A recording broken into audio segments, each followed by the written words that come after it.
Okay, awesome. I believe we are now live and good to go. Okay, cool. I will start sharing my screen and we will get started.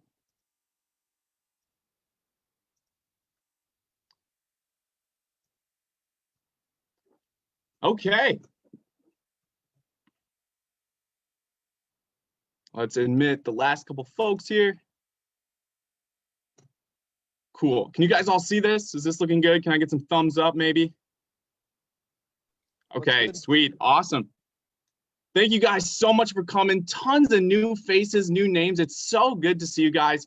This is the student chapter of the Wildlife Society general member meeting. So thanks so much for coming. If it's your first meeting, welcome. Happy to have you here. If it's your 100th meeting, so happy to have you here as well. So without further ado, let's get started. So today we're going to have biologist Brad Strobel talk to us about some possible projects and opportunities at his place of work, the Nesita National Wildlife Refuge, and then also be talking about the upcoming state chapter meeting. So some exciting stuff. So since there is so many new people, and I wanted to give you guys a little overview of kind of what we do here at TWS. So as you can see from all these pictures, we are just everything wildlife. So tons of hands-on experience, and you can see some folks presenting at conferences, doing some habitat management, telemetry, getting together, having fun, and doing some fun stuff with wildlife. So that's what we're about here. Our biggest thing though is we have 20 student-led research projects, and you guys can get involved with this stuff day one. Projects during the spring and fall semesters are constantly putting out volunteer opportunities for anybody that's a member to get involved. So plenty of opportunities with all these different animals and wildlife to get involved with. Super cool stuff. So to be a member here at the Wildlife Society is totally free to come to these meetings. But if you want to go out on projects, do some volunteer work, go to conferences, things like that, it is there are some dues to pay. So $5 a semester, $8 a year, and there's a couple ways to pay that. You guys can use PayPal, and there's my email that we've been using there, or on my office hour, which is going to change, and I will update this, but it's still going to be on Mondays. I believe it's going to be around the noon hour, but I'll get that time to you guys as soon as I have it. But if you guys do use the PayPal method, make sure to use friends and family so you don't get that charge. And if you guys have any questions, always feel free to ask. All right, so along with dues, we have a couple other things to become a member. So we've got a little Google form, just some basic info, name, major, that kind of thing. I'll put that link in chat in just a little bit. And I'll send an email out after the meeting with all this information. So that just general membership form, dues, and then a hold harmless form. I'll send that out as a PDF later. You can print it out and fill it out and send me a picture, or you can fill it out through Adobe Reader, whatever you want, as long as I can read it, and then just send it back to me in an email. Make your subject line TWS hold harmless, please, so that my inbox does not entirely explode. And please put your full name in the document title. It makes it just a lot easier for me. Awesome. Thank you, Melinda. And then to get those emails from me and Nate and just from the society in general, you can join us on Spin, and that will add you to our email list. The link's right there. You can also just go to spin.uwsp.edu and sign in and search for Wildlife Society, and you can join, and that'll add you to our email list. Nice and easy. Yeah, absolutely. And there's been so many jobs coming in recently. So you guys want to get on that email list and see those super cool wildlife jobs coming in. Cool. Thank you so much, Melinda. All right. So if this is your first meeting, then you probably don't know that we do a conservation topic every week. And this is just, either cool research that's being done or just new news in the wildlife world to keep you up to date.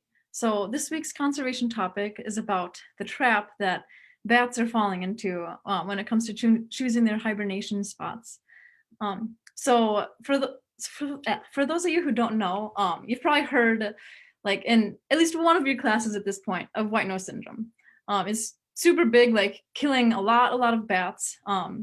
Something that you should definitely be keeping an eye on. But some recent research has been done.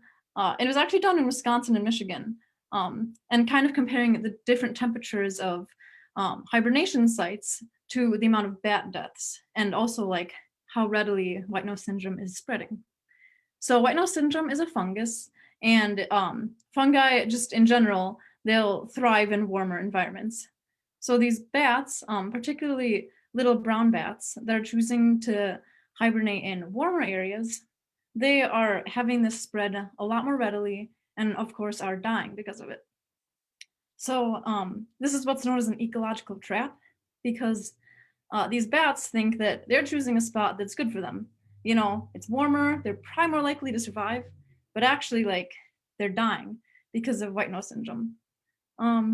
So researchers are also looking into future studies involving humidity to see how that also affects fungal growth within these bat hibernation sites. But in terms of management, it's kind of a question mark, because you can't just go and like block off these warmer areas. And they have found that some of the warmer sites are actually old mines. So that's like something humans have created that the bats are now using. But just blocking them off isn't really an option. So another option could be just preserving the colder temperature sites. But really this is something that's ongoing, and we're just gonna probably within our lifetime see what's gonna happen with this disease. So with that, we can move on to our quiz bowl.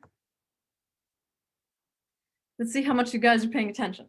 So white nose syndrome is what? Is it a fungus, a virus, a bacteria, a prion, or is it COVID? Let's see how many people actually listen.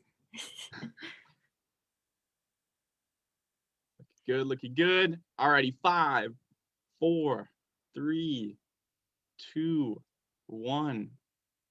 Okay, gonna close it. Share the results with you. You guys got it. It is a fungus. It is not COVID. I just threw that one in there to be funny. And then for our next quiz bowl, what does anyone know its scientific name? So we got, I'm gonna butcher these pronunciations. Is it Agaricus bisporus, Gymnoascus horribilis, Massificus destructus, Baticus killicans, or Pseudogymnoascus destructans? Wow. I had a bit of fun making up some of these, if you can tell. You killed it, Lizzie. You killed it. I would have never known. Thank you. Thank you. Alrighty. Some answers. Alrighty, 5, 4, 3, 2, 1. Sharing the results. You guys got it wrong. And this is really funny. So it's actually the last one, Pseudogymnoascus destructans. But the one that you guys picked, Agricus bisporus, is like, you know, your baby Bella mushroom that you buy in the grocery store. So I got you. But yeah, that's all I got. Awesome. Thank you so much, Lizzie. Cool stuff. Okay, moving on. Brylan. I just wanted to let you guys just give you some reminders for the upcoming semester. If there's any spring projects that still need to submit their COVID travel forms, you should get those filled out and send those to me. If you have any conference registration or TER travel forms from the fall, you should submit those as well. And if you're going to be purchasing any equipment, you should email me before you purchase that so I know the amount, and then confirm that you've received your items when they get sent to you. And if you have any other forms or questions, you can email me. Awesome. Thank you so much, Brylan. I just want to make a quick note. We have 100 participants in here. That's awesome. That's a milestone for us. Thank you guys so much for being here. Super cool. Okay, moving on. Gosh, it's really popping in here. Hi guys, my name's Mackenzie. I'm the conference coordinator. And I know Midwest Fish and Wildlife Conference is this week, but it's time to be thinking about the Wisconsin TWS meeting. And registration is now open. this meeting will take place virtually from February 22nd to February 25th. And if you're nervous about attending a conference, this is a great first one to attend. You get to network with a lot of professionals, meet new people. And I just recently sent out an email probably an hour ago about a sponsorship application. And that will be due February 12th by midnight. And I guess an interesting thing about paying for this meeting this year, conference, is that if you're a membership member for the Wisconsin State Chapter, which is a $10 student membership fee, then you automatically get to go to the conference for free.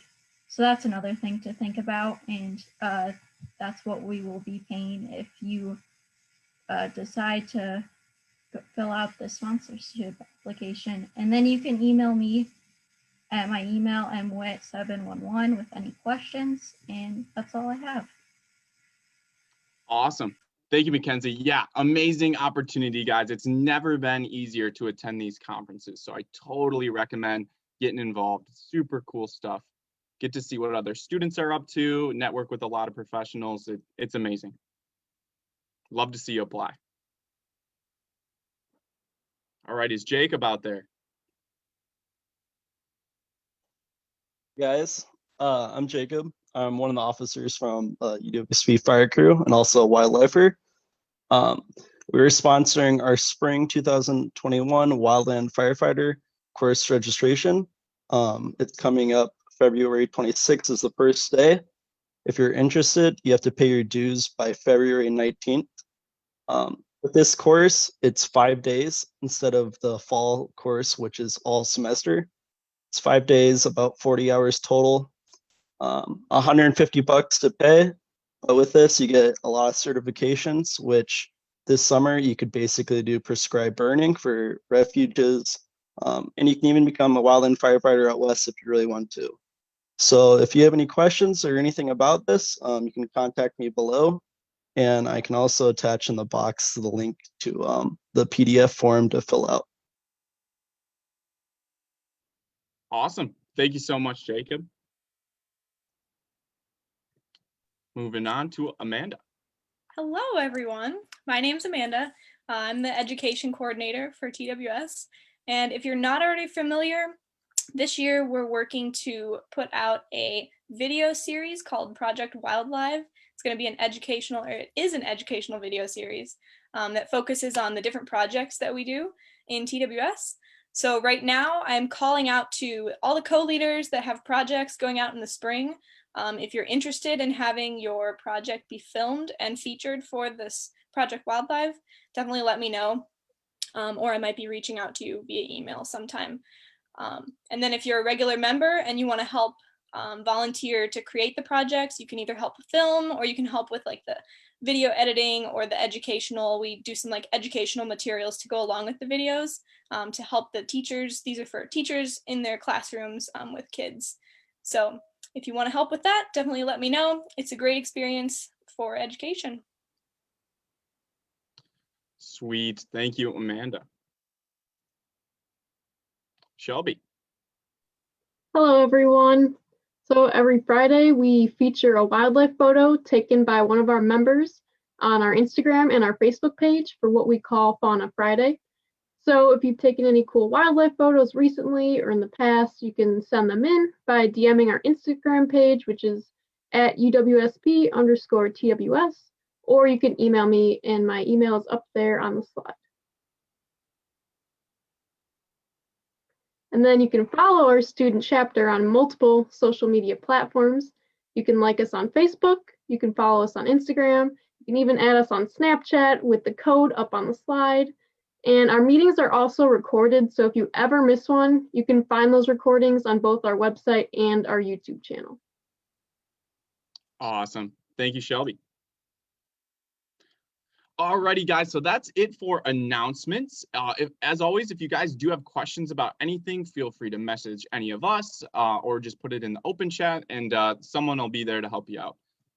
But next week, we're going to start off our speaker series with Rory Pulaski and Richard Staffen from the Wisconsin DNR, and they are Massasauga researchers. So some really cool snake research on an endangered species, a critically endangered species here in the state. So super excited to hear what they have to say. But without further ado, I'm going to hand it over to Brad, and the rest of the time is yours. Thanks for being here.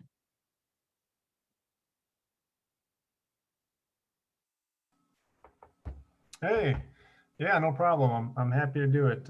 It's cool to see 100 people on the call is pretty awesome. You know, it's really hard to get people motivated to look at a screen, and when you get 100 people in the same spot doing it, that's saying something. So that's exciting to see that enthusiasm. It's not really that long ago that I was on the other side, sitting there as an undergraduate at Stevens Point. So I think it's cool.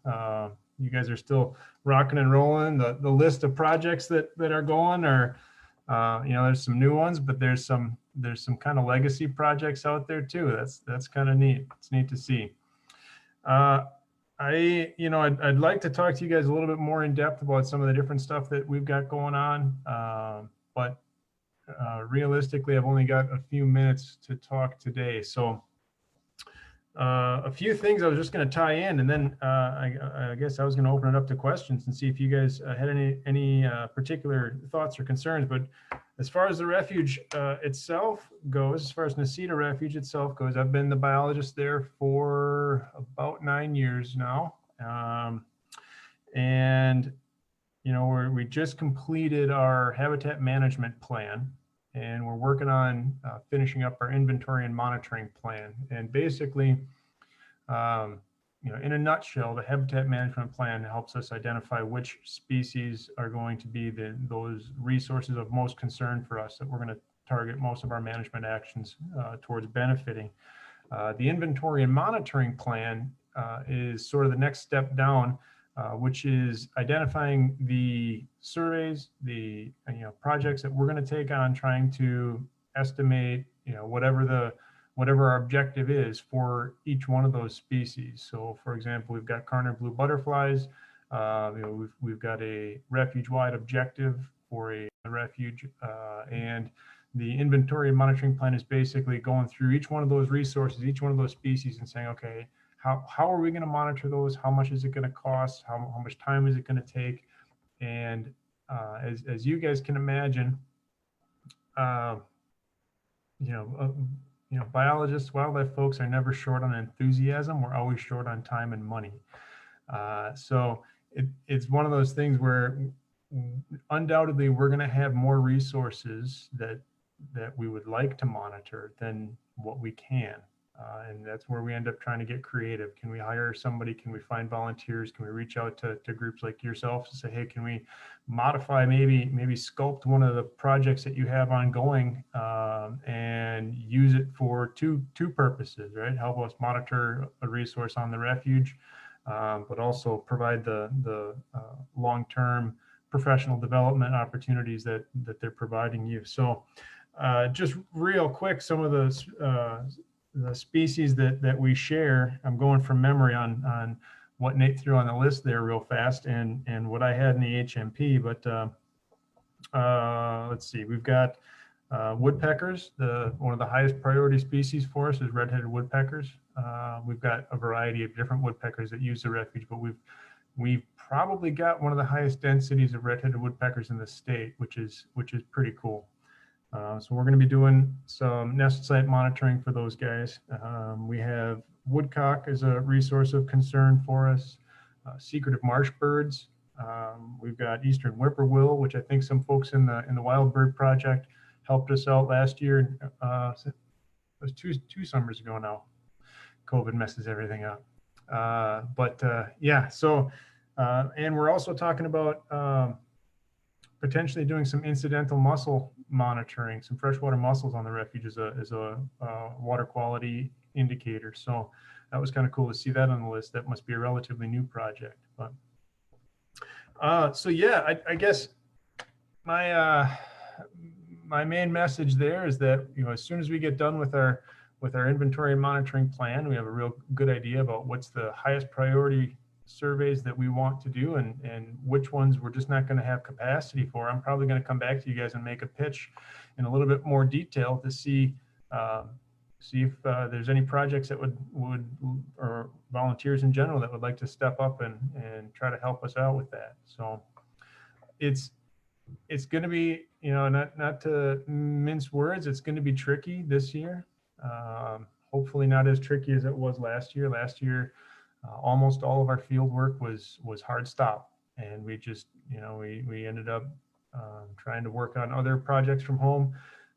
Fortunately, I've had a data backlog that has lasted me all winter, no problem. But a lot of our challenges right now are procedural, right? So with all the COVID concerns, we have every project that we do out on the ground has to have a proposal submitted and routed all the way up to our regional office, where it's reviewed and approved for the mitigative measures that we've got in place, or it's denied because it's not a high enough priority to take on that risk. So, and it sounds like you guys have like COVID travel forms and might have some protocols that you guys have to comply with.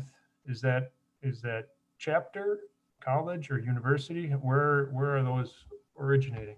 So we have university guidelines that we have to follow, and what we were told by the chapter has guidelines as well, but they're fairly similar. So we asked the chapters what we should do, and they said follow university first. So that's what we're under right now, is university travel restrictions. Okay, so from the sounds of it, we would need to have approval on our side, and you guys would have to have approval and follow the protocols on your side as well. So we'll just have to do our best. If we can line something out, that'd be fantastic. If we have to kick it down the road 6 months, it's a bummer, but that's all right too.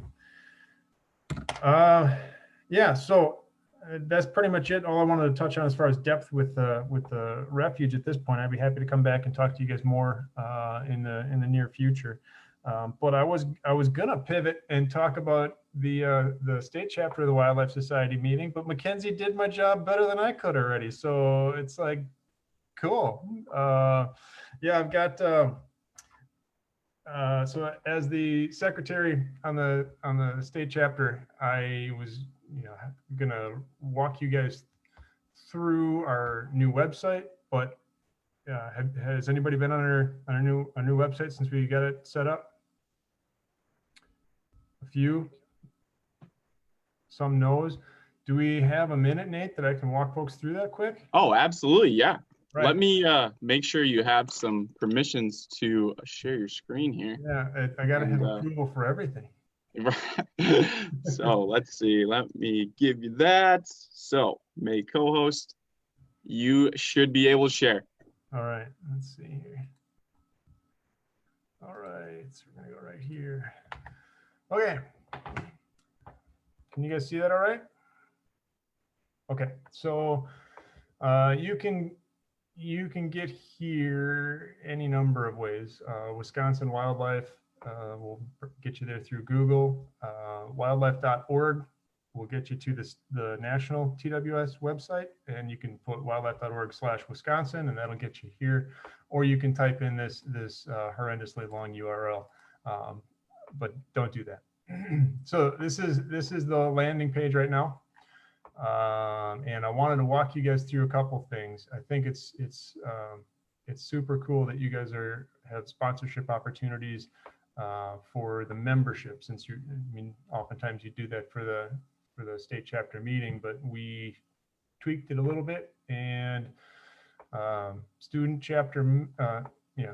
members of the state chapter get free registration for the meeting. So this is how that would work. If you are not a state chapter member right now, under the home membership, this is where you're going. Right here, that's the $10 registration, or $10 membership dues, and that's for the whole year.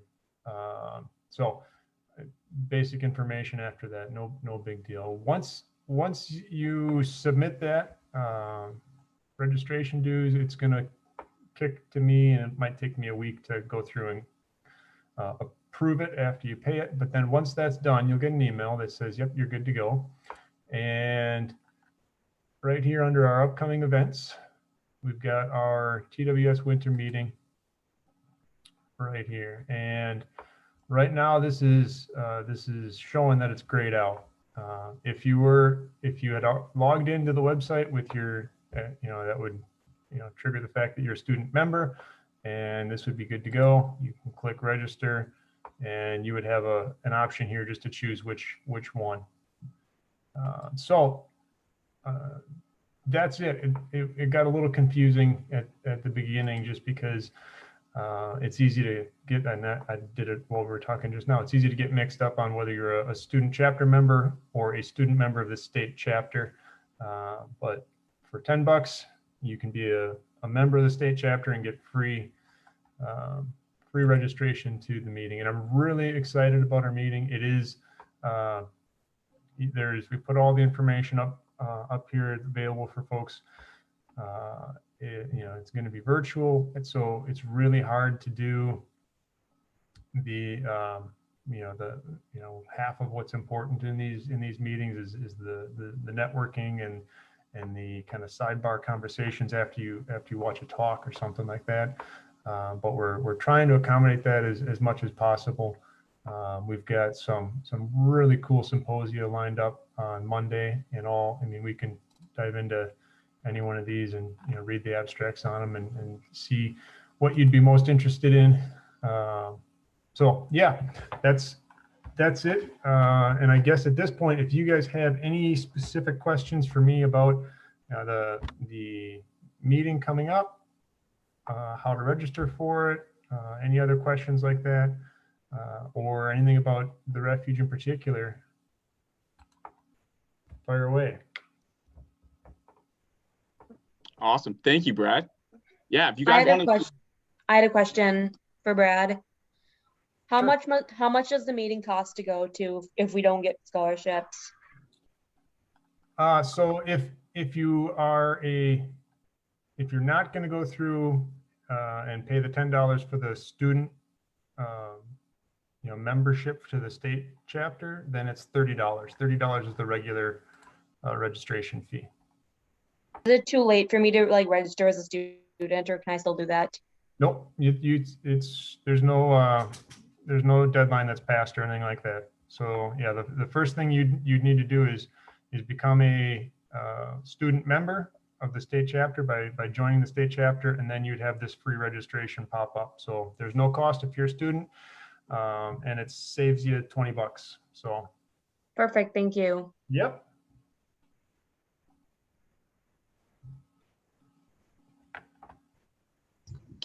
I have a question as well. Go for it.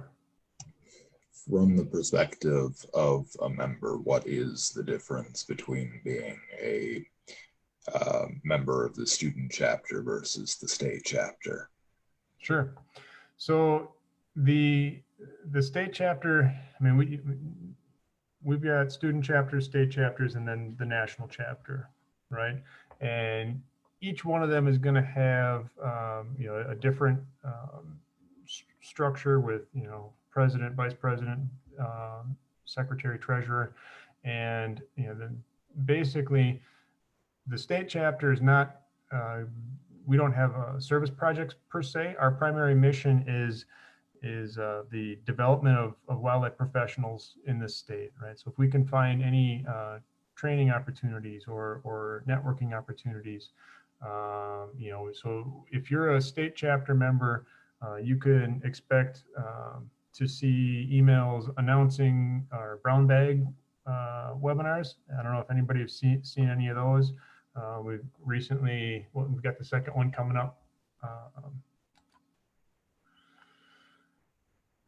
Second one's coming up here, 10th of February.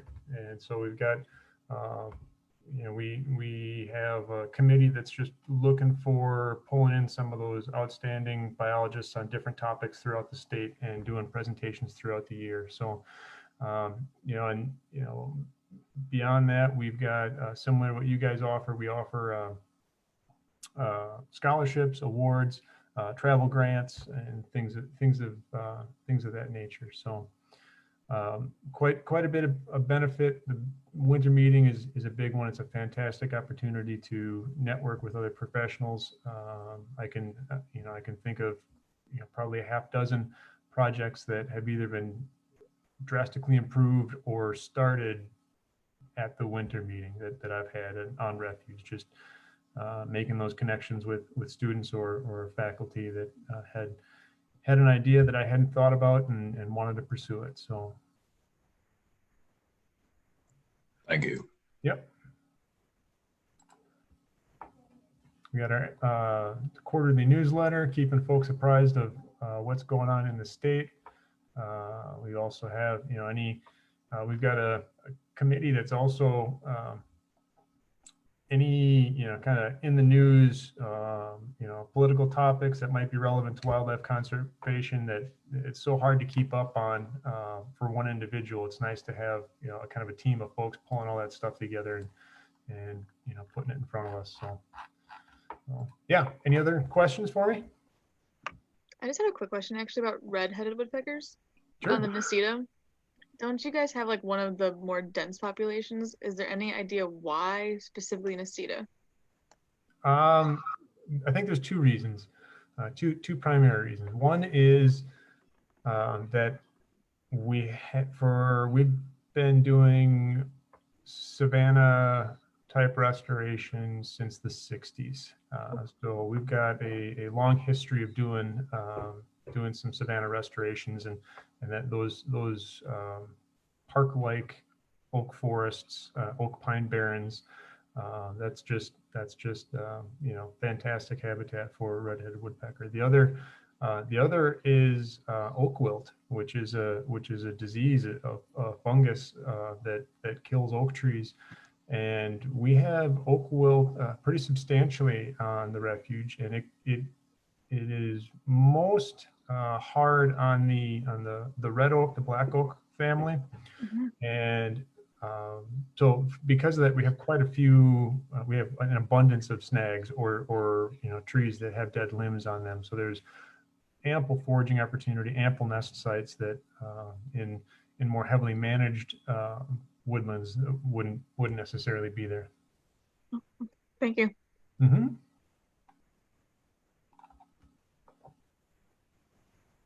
All righty. Any other questions for Brad?